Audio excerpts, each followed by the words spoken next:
Hey, what's up? It's Enigma for Delay today, and I'm gonna show you how to make nice guitars on FL Studio.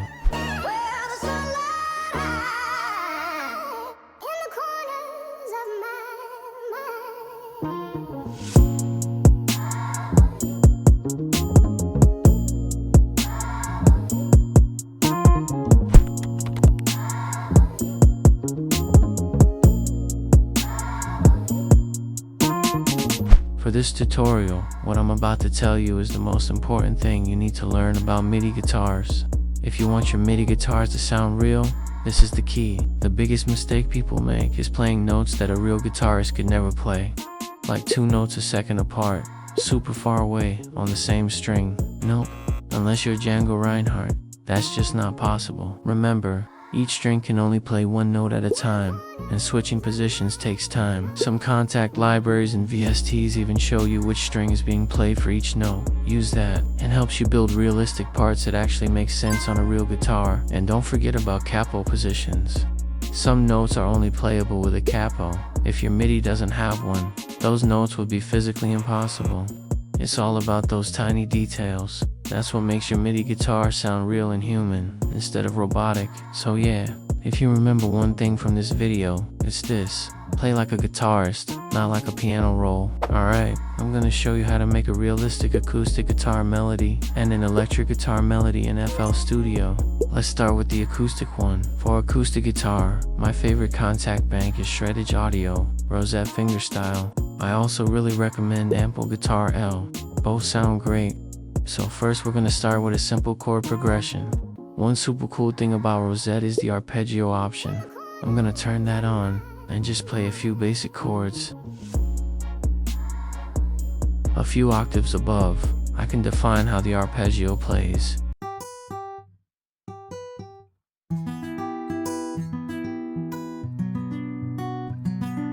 Next, I'm going to enable the 4th guitar option. That basically makes it sound like I recorded 2 guitar tracks, one on the left and one on the right.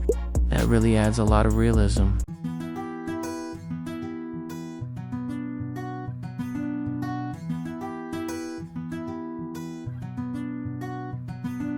After that, I'll just add a bit of reverb. I'm using Arturia Reverb LX24.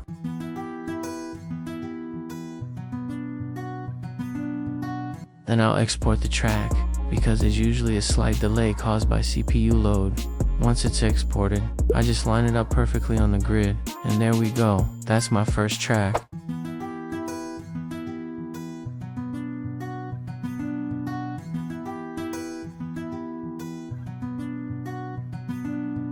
For the second track, I'm gonna make a lead line, pretty simple, just a few notes. I'll change the playing mode.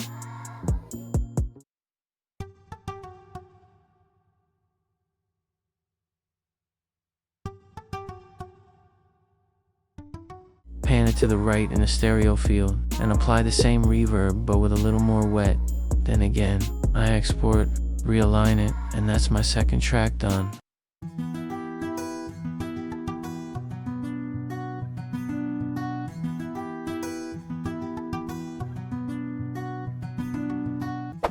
As you can hear, it already sounds pretty realistic. Now for the third track, I'll use the Kontakt electric guitar mint library. I'll pick a short phrase and record it here, then add guitar rig 7's Rome reverb on top, export again, align it, blah blah blah. You got the sauce already, and that's my third track.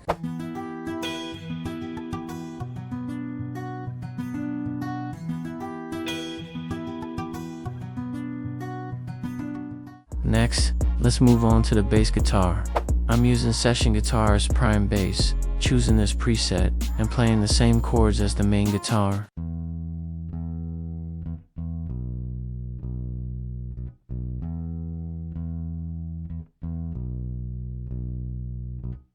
On top of that, I'm applying the clean bass line preset from Guitar Rig and a low pass equalizer. Then I export one last time.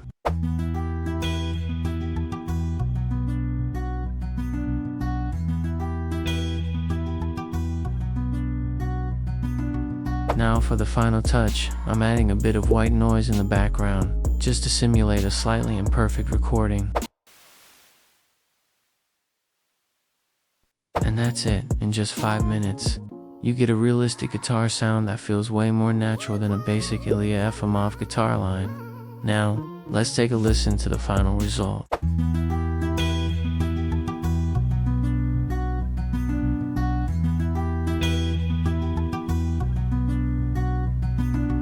Alright, now let's move on to the electric guitar. Here are the VSTs and plugins I recommend. The entire Session Guitarist series from Kontakt, Shreddage Archtop, Shreddage Hydra, Evolution, Hollow Body Blues by Orange Tree Samples, and of course, Guitar Rig 7. The ample guitar ones are also really solid though. Personally, I think they shine a bit more on the acoustic side. So I'm gonna make 2 different melodies and 2 different styles, going from the simplest to the most advanced. The goal is to show you how fast you can get a great sounding guitar using these libraries. Let's start with the first melody. I'm using Electric Mint from Session Guitarists with the Mint Pop preset. I want this one to have a bit of a deep house kind of sad vibe, so I'm building a very simple chord progression, just playing around with a few different octaves.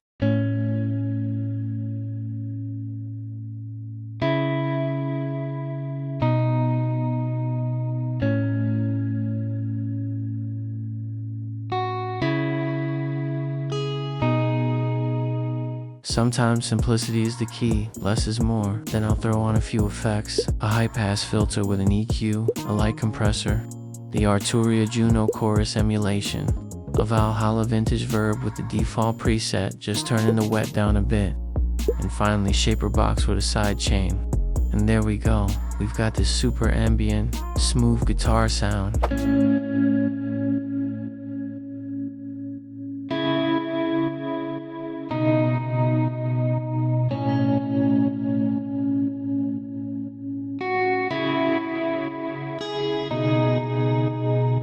Took literally 2 minutes, and it already sounds like something straight out of a hit track.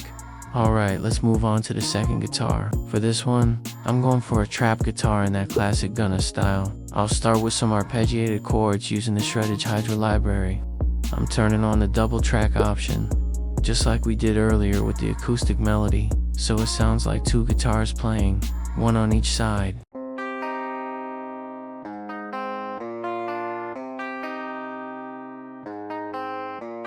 Then I'll add a few effects, a high-pass filter, the first light preset from Guitar Rig but without the reverb, a compressor, and Valhalla vintage verb.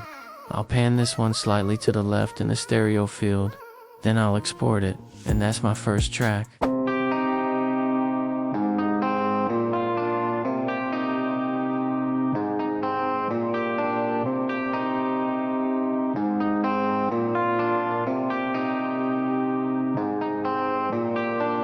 For the second track, I'm gonna play just a few notes from those same chords, but with a different playing style. I'll use the same effects, but this time pan it to the right, export again, and that's my second track.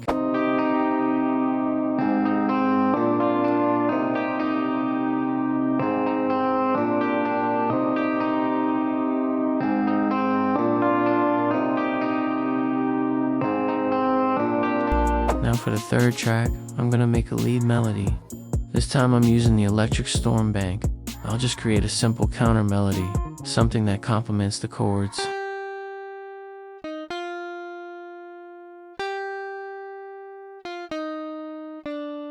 On this one, I'm using the Michael Delight preset from Guitar Rig, plus an EQ and the same reverb as before.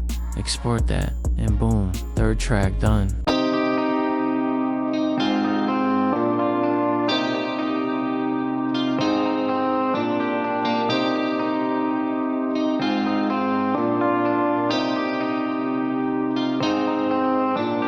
Finally, for the bass, I'm using a Scarby Rickenbacker bass. I'll play the bass notes from my chords, set the track to mono, and apply the clean bass line preset with a low pass filter. And that's it. Here's my second guitar melody, fully built and sounding clean.